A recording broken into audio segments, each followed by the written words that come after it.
So, some valuable insights there, especially the tattoo at the end. Okay, I don't know if there are any good tattoo places here in Split, but there's some great advice to leave you with. Okay, moving on now. So, we have a panel discussion now. This will be led by Ivan Burazin. Okay, so I welcome to the stage three distinguished guests now. Christian Talawoski from Wellington Partners, Harold Trouch from Dolphin Technologies, and Erasmus Winstead Churning from CKO.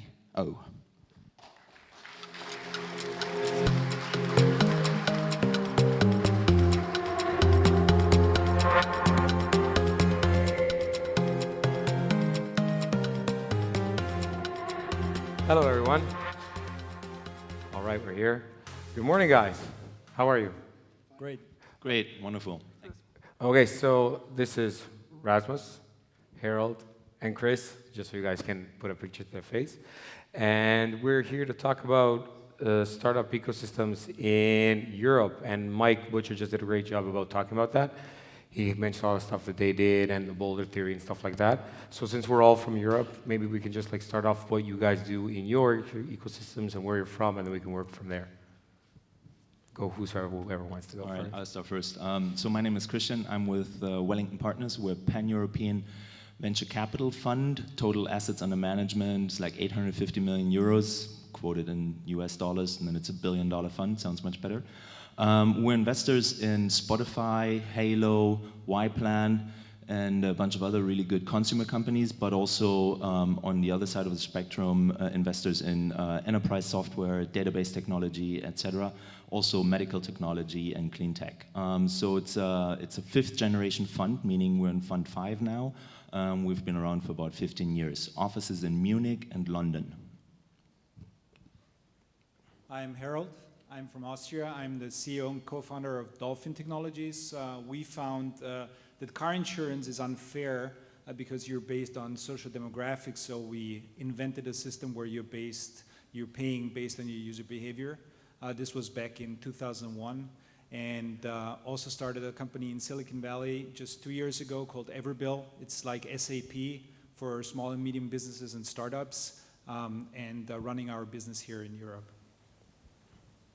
And I'm Rasmus, and I'm from Denmark. I'm the CEO and founder of the Creative Business Cup, which is a competition and an investor event for entrepreneurs from the creative industries. And it's actually a global event. We have 54 countries participating this year, and last year Croatia won in Copenhagen in November with a startup called Teddy the Guardian that some of you might have heard about. They were in sharp competition with others. Besides running the Creative Business Cup, I also was appointed by the European Commission to be president of a creative industries initiative called the ECIA, European Creative Industries Alliance. So this is about startups in the sectors fashion, music, movies, gaming, etc. So these more cultural, artistic, design-related startups that usually don't have a business or an engineering background and usually need a bit more of help with access to finance and business development. Cool. So let's start with why did you start the Creative Business Cup? Well, we started it for that reason that we found out that the creative industries for countries like Denmark and many other countries, it's about 12-15% of the economy, and it's also really important for innovation in the rest of the economy. Whenever a traditional company works with a game developer or a designer, they usually become more innovative. So for that reason, we thought it was a good idea to focus on it, when we also discovered that startups from the creative industries really have more difficulty in getting into a growth path. They usually remain 1, 2, 3 people, a lot of designers that work by themselves. So it's a lot of that trying to help them to scale. So there's this need, clearly a need in the sector. And I think Teddy the Guardian from Croatia that won last year shows really how this spills over to the rest of the economy. Teddy the Guardian is about putting medical sensors into teddy bears and toys so that kids can be monitored all the time. So this is a spillover into the healthcare industry. I think it's an excellent example of how it can actually help with innovation in other sectors. Cool. So you don't help them, you don't do the investor part like they do over there, you just connect them to them as well? Do you help on that field? We are actually working on that. What we do with the Creative Business Cup is we bring in a lot of investors to the event. It's one of the biggest events for foreign investors in the Nordic region. And in that sense, we hope that they will meet up and match, and we put a lot of investors also in the jury. But we haven't yet, but we are working on a model where we can actually also try to fund the startups participating. But they are from 54 countries right now, and every country can show up with more than one startup. In other words, it's almost like the Olympics for startups in the creative industries, and it can be quite a challenge legally also to do that. But we're working, at this time, we're bringing in as many investors, and Wellington partners are also welcome to come this year and see the great investment possibilities, opportunities. But maybe on a longer scale, we'll also want to do some of our own investments as we see them come along. All right, so you help them out and organize the events. You obviously invest in them, and you're obviously a founder. So like all of you working together, so what are those sort of key things that a startup or a company or an ecosystem needs to sort of start to build out? Let's say you guys have been here, I mean, this is your first time here, right? In Croatia. First time in Croatia. All of you. I've been here before. I've been mentoring startups last summer in so you were here as Zagreb. well. Yeah. So like, what would just point of an example, let's just take Croatia, any city, doesn't matter, what would be needed? I mean, like obviously where you guys from, you're a lot further ahead than we are here, but you're still maybe lagging via Silicon Valley or the States, if you think so. I'm not, so like. Can I take that one? Yeah. Because what I would like to say is that, you know, you can't recreate Silicon Valley probably anywhere. So the whole discussion around, you know, can this be another Silicon Valley is just completely futile. And London is not going to be Silicon Valley, and neither is going to be Berlin. What you can have is, in Europe, you can have a couple of regional hubs that are, you know, on like a tier 1 level, like London, maybe Berlin. And then others just simply because of the quantity not being there, you know, are never ever going to get there. For them, it's most important that they develop a small,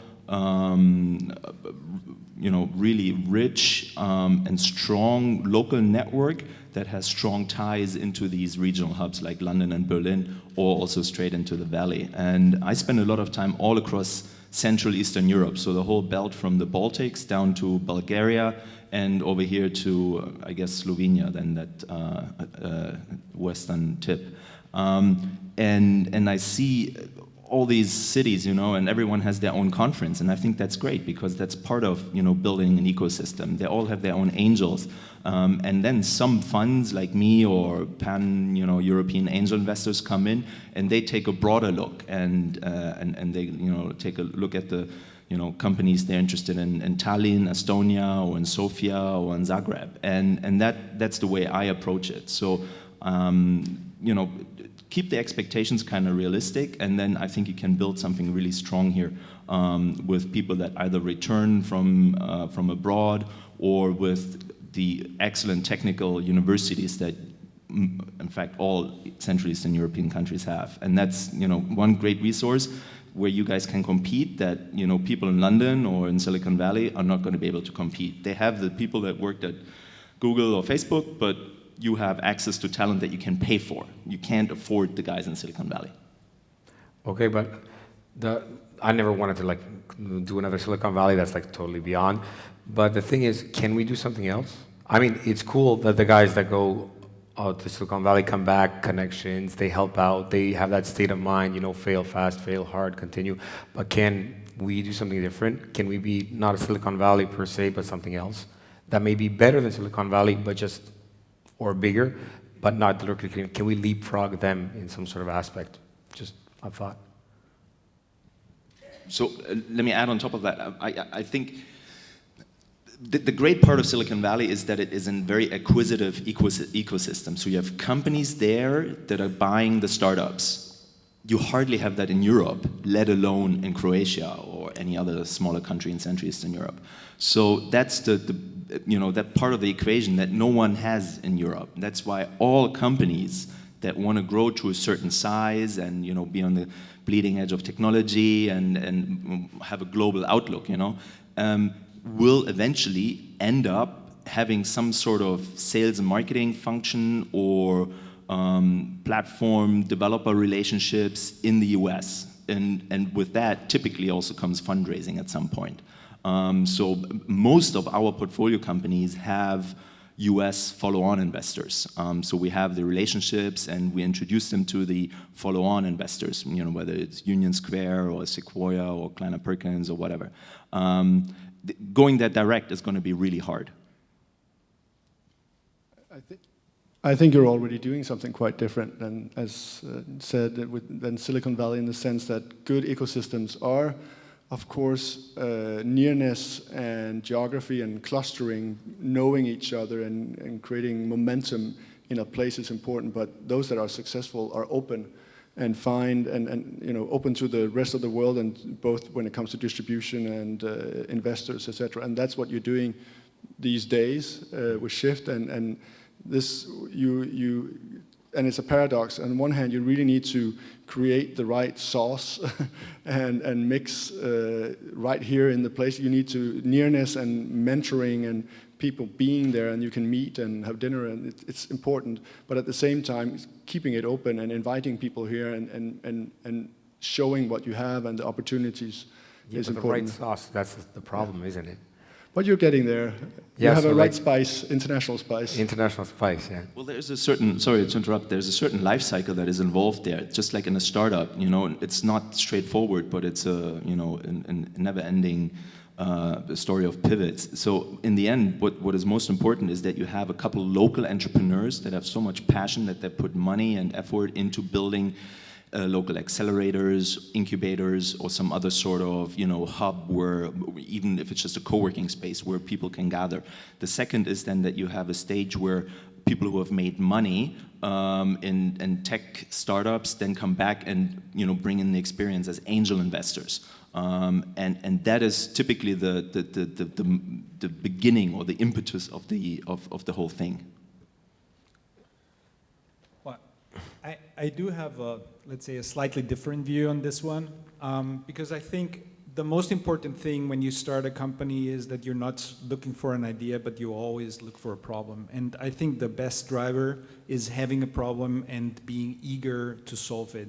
So when we started Dolphin, it was not that we started with usage-based insurance in the first place, but we saw the situation that people wanted to have warm cars in wintertime. And we knew there were parking heaters on the market, but you had to program a watch in your car, or you had to be close to the car with the remote control. So we said, why can't you start your car with your phone? And this was a time of pagers and landline phones, and then nearly nobody had a smartphone. But we built the technology by ourselves. We built prototypes. We presented them. We invested around, at that time it was still Austrian shillings, but we invested the equivalent of 1,000 euros to build a prototype. And I was invited then to go to the headquarters of the biggest manufacturer in Europe, which is in Germany, who builds parking heaters, and we came home with the first order of a couple of €100,000. So and then the whole thing started, and people from the technical department called us and said, well, where is your documentation? And we were like, what documentation you're talking about? We have a product. So they said, oh, this is not like we work in automotive. So we had to go through all these processes, learn, make ISO certification, etc. This is the one thing. So, but the point is always the same. When you see a problem, you can solve it normally with very, very little investment and see how users react. And this is the feedback you can get. And I think every market, might it be a small market like Croatia or Austria, or a bigger market like Germany or Poland, you have specific needs in your country, you have specific needs in your culture. So there are problems, look at the problems, find a solution, and prove whether you can build something that the market likes. And distance yourself that there are new issues. There is no innovation at all. People have the same needs for millions of years, right? We're curious, so we are communicating, and we're doing this with smoke signs. We're doing this by painting on cave walls, and now we have Facebook and Twitter and Skype. So, but it's still communication. So you're solving a problem of communication, for example, if you're in this area. So problems are getting more granular, and you're solving more granular needs. So find the problem, build a solution, and go. You don't need Silicon Valley to do that. that's like a very good take on that. So I'm glad. So right now, your company is still based in Austria? Yeah, so my company, so Dolphin is based in Austria. We're currently expanding to Europe, and Everbuild, which is the US startup, we built in Silicon Valley, which was very nice because after being an entrepreneur for so many years, going to Silicon Valley and start from scratch is some kind of, well, you leave your ego at the wardrobe when you do this. And it was exciting for me after being an entrepreneur for over 15 years to go there and start from zero. So you left everything from Europe and decided to go to Silicon Valley, and you're like really. during the whole startup life, literally. eating pizza and working the same. Yeah, I hired managing director for Dolphin. I sold my apartment, left my girlfriend, and went to Silicon Valley. So did you go to Silicon Valley because of your girlfriend or because of the startup? Well, this. Just joking. No, it's right. But you indeed did go to Silicon Valley then, and how did that work out for you? Well, Silicon Valley was great because the funny thing is, I mean, it's all about take your chances. We were part of a program from the Austrian Chamber of Commerce, and we were in this incubator. It was called Plug and Play Tech Center. It's in Silicon Valley, Sunnyvale, where Yahoo is located. And we just came there, and everything was about, today investors are coming, prepare for your pitch. And we were all excited, preparing for the pitch. And then there was this festival, a Japanese festival. Was called Tanabata Festival, and they were doing a competition that you could win a slot to present there. And one thing you have to know about people is there are three types of people in the world. There are funny people, not funny people, and people who think they're funny. And well, I don't want to be here go into any of these discussions, but the point was, I was different from all the other people who were presenting. I was not necessarily the best or the worst, but I was simply different. And afterwards, we had this booth, and there was this guy coming and saying, hey, I'm George from 500 Startups, and you want to talk with me? And I didn't know who 500 Startups was. I said, no, thank you, we're not buying anything. We're here to find investors. And in the evening, me and my co-founder, we were sitting in our apartment, and we were like going through the business cards and looking up everything on the internet and saying, this is George, I turned just down. And we looked at them up and said, fuck.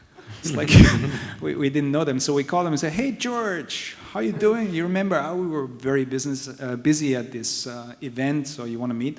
And it was very quick. We just met 2 times, had 2 phone calls, and then we got the contract from Dave McClure and signed. But we had traction. So we had a company, we already had a prototype, we had paying customers, so we did everything bootstrapped, and we could, let's say, prove that people actually liked our product. Cool, and you're now back to Europe? Yeah, we're back because, and this is when you talk about pivot. Pivot is not necessarily that you pivot a product, but can be also you pivot the market.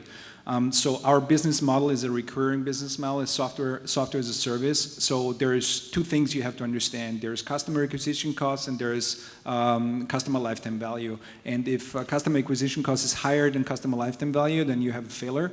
And if keywords are very expensive when you do search engine marketing, then you actually fail because you have to drop too much money in your sales funnel. So we understood that the market is too competitive in the US, and we have about only 10% of the cost in terms of customer acquisition costs in Europe.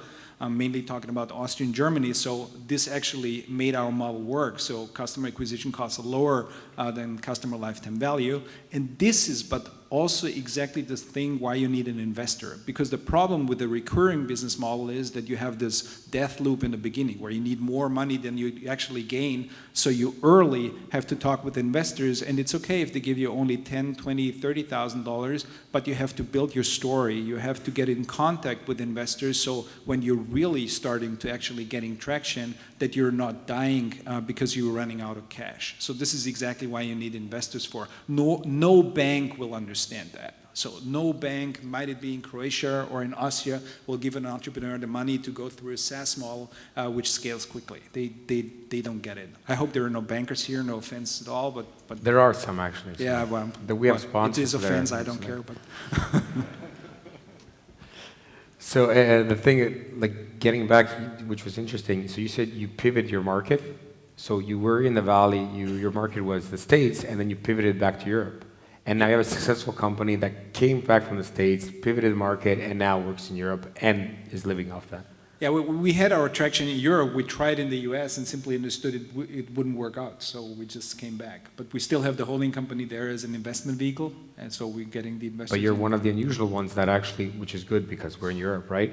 That you actually are now targeting exclusively Europe and you're now living off Europeans and like marketing there. Yeah, I'm not excluding that we one day might go back to the US, but at the moment there is not so much competition here. I think we have a valid business model. People love our product. We have very high interaction. We have very loyal customers, long lifespan, which is a good sign, and which is also something investors love, that they see engaging customers, not only count your Facebook likes. You can buy 50,000 Facebook likes for $100, so this is not the big deal, but having loyal customers who use your product every day, I think this is the most important thing.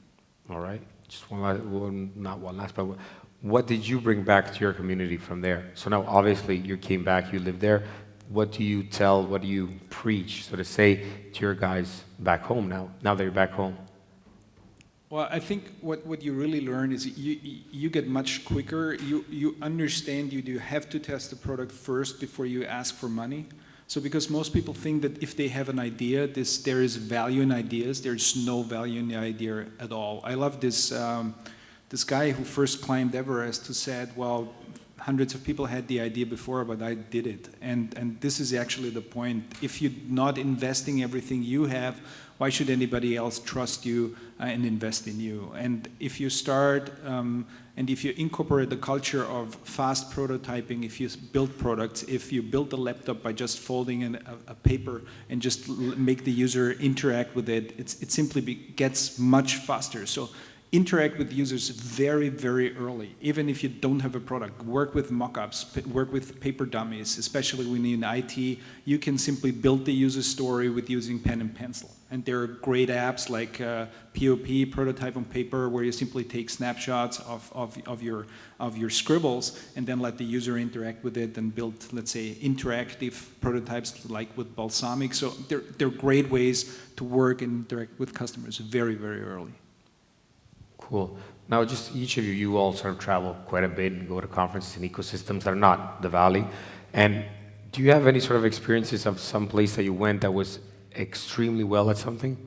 Let's say, I don't know, one place that's not the States has an amazing sort of investor ecosystem or has an amazing conference ecosystem or has amazing educational for startups. Was there someone that you can actually say that does something extremely well that could be on par with like the rest of the world? I think Berlin is such a place, and certainly, and this has happened over the last couple of years only. But I mean, it's quantitatively, it's a larger city. It's very creative. It's an underdog city. Cost benefit in terms of cost of living is very favorable compared to other cities in Western Europe, and then you have, what Mike Butcher talked about earlier, the ecosystem. The ecosystem is not only a couple of startups and a couple of investors, but it's the angels, it's corporates, it's service companies in that space. So, whether it's PR companies, whether it's the lawyers, etc., that understand venture. So this is all very important. And someone like General Assembly coming in and opening an office there, and educating, whether it's first-time angels or whether it's first-time entrepreneurs or coding classes, etc. So this is all. It's a very important part of the ecosystem, and creates a social hub for that. So I would say Berlin is definitely, getting there. East London has been there a couple of years longer, or as a very sizable city already, always had a startup ecosystem, and especially the larger investors always have been in London. So at some point you'll probably end up going to London and pitching your company there. But yeah, so I would definitely vote for Berlin. There's other Central Eastern European cities that are very interesting. Tallinn, very definitely ahead of the curve. I think I mentioned that before, within Eastern Europe. But Berlin is the place to be right now. What do you think that, I mean, other than just the sheer size of the population, what do you think it was? If we're trying to make, I know we can't decipher that formula here today, like the four of us, but was it because General Assembly came there? Was it because the hubs opened up, or why? What do you mean, Tallinn or Berlin? Berlin. You said Berlin, yeah.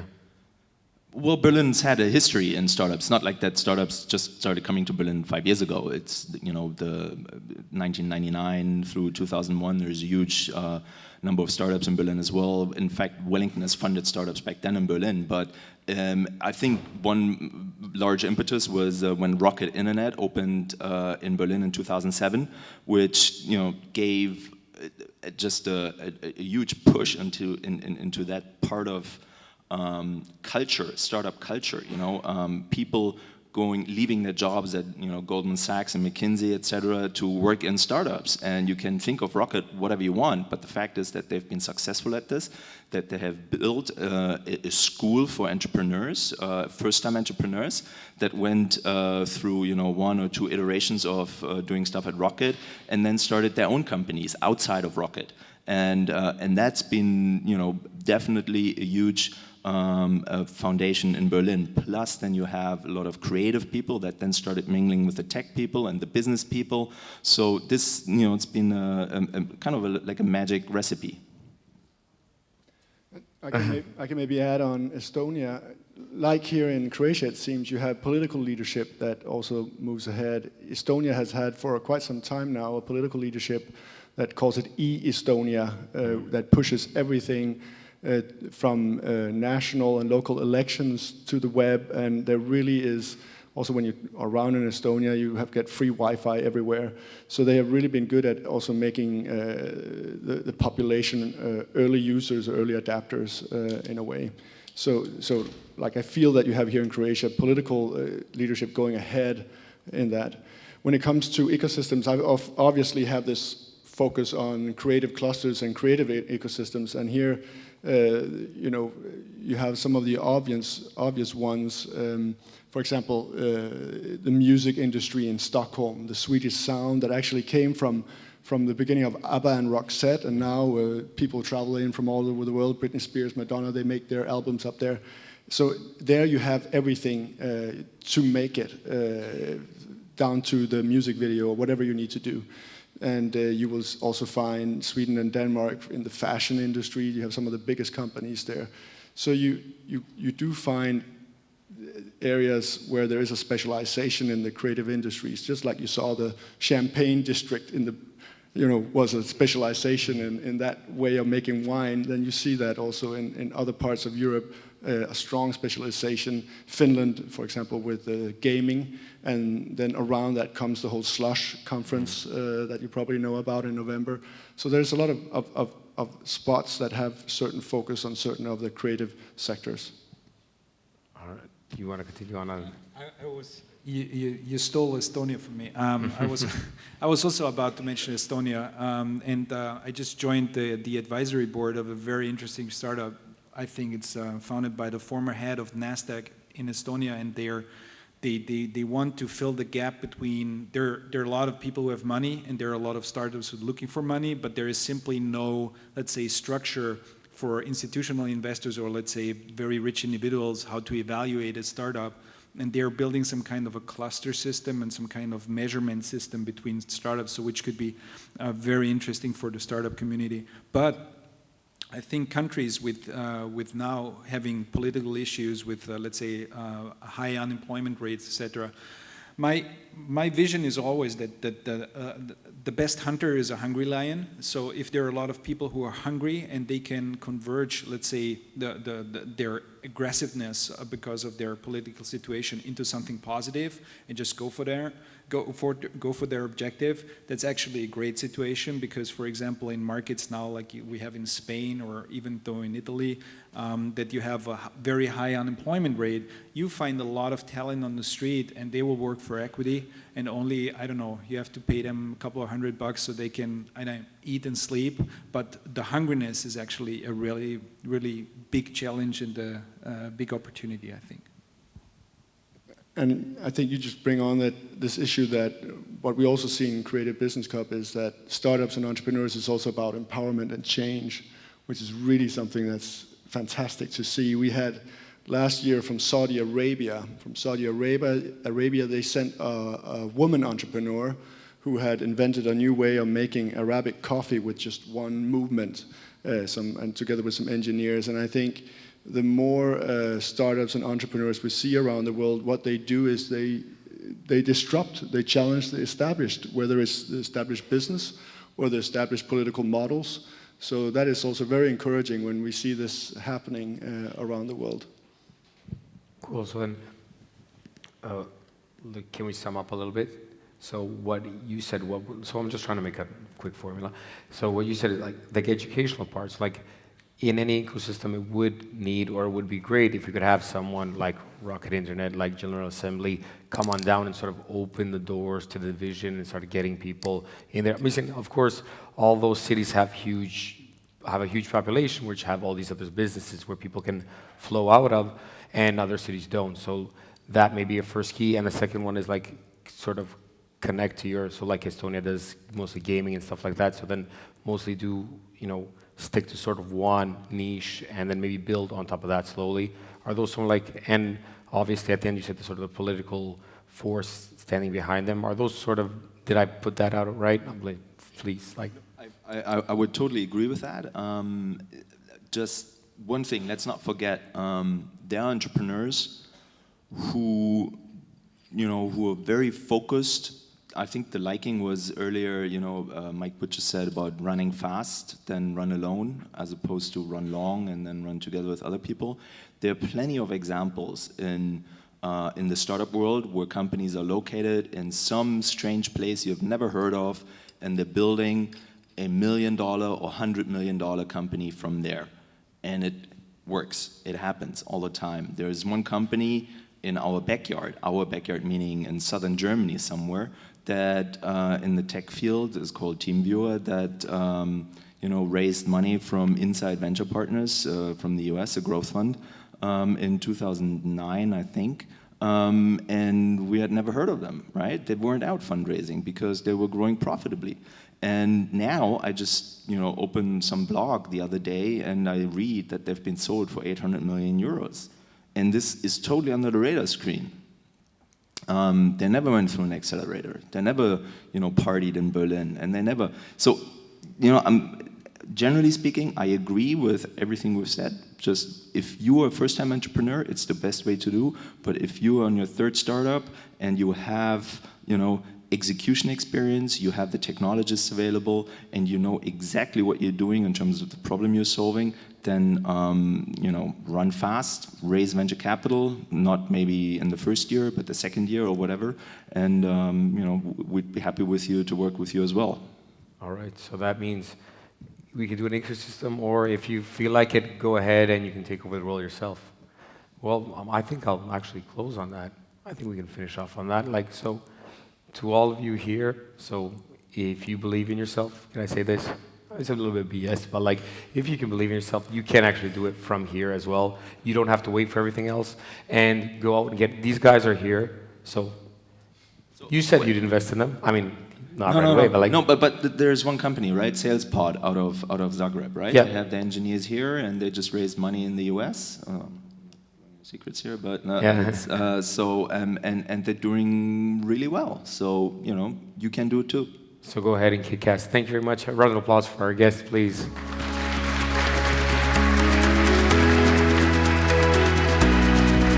After you.